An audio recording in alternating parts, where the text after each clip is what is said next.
Good morning, students. I'm going to analyze The Hunchback in the Park today by Dylan Thomas. And if you can see in the second line, you can see that he's a solitary mister, which is that he is lonely.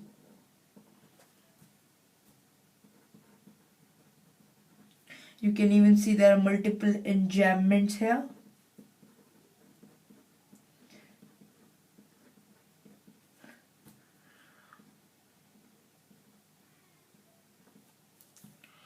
And you can even see up here that there are varied stanza lengths.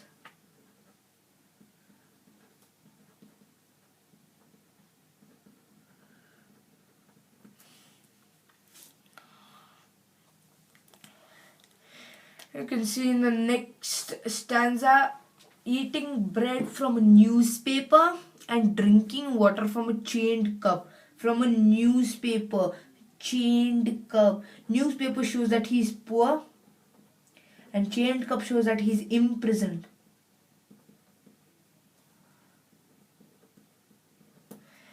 Not imprisoned as in gone to jail, but imprisoned as in imprisoned by his own nature, imprisoned by the fact that he's an hunchback.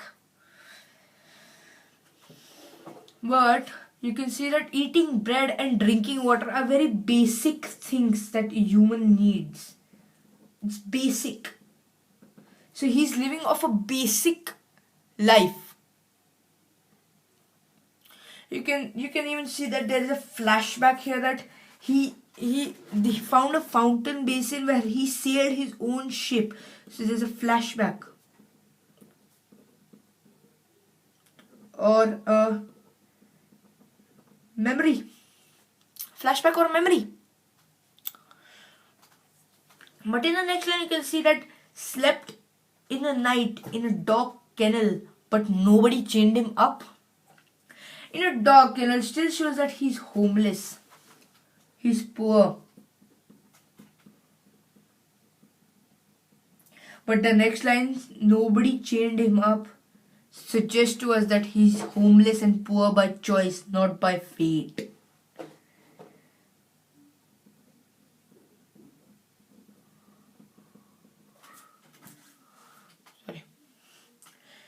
They say that like the park birds, he came early, and like the water, he sat down. So they're comparing him here to nature.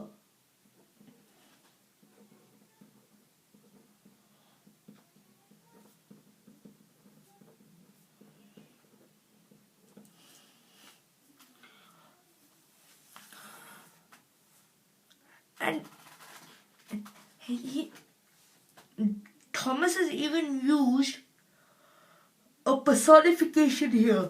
But when you see that the water he sat down, like the water he sat down, water can't sit down, so it's a personification.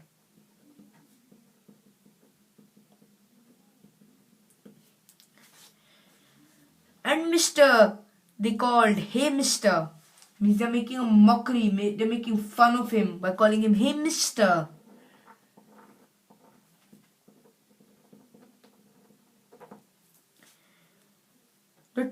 And in the next line even suggests that they're the truant boys from town. Means they're the bad boys. They're not the good boys. They're the bad boys.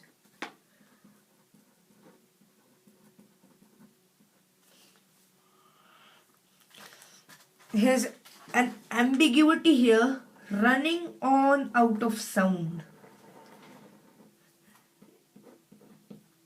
This is ambiguous because are they telling that he is running from them, or are they running from him?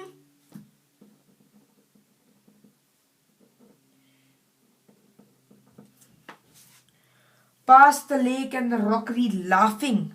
He's a mock. He's a joke.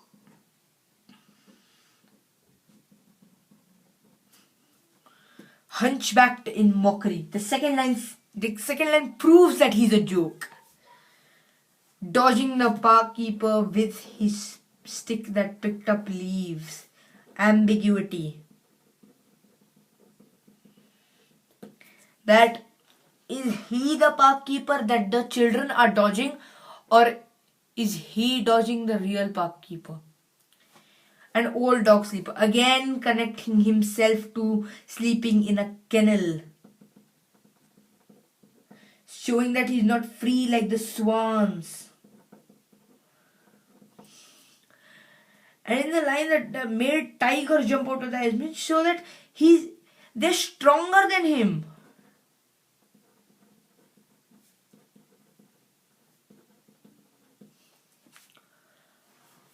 Blue with sailors connects to the line where he says that I sailed my ship. So memory. And in the next stanza you can see the last 5 lines. He talks about a woman that he's imaginating.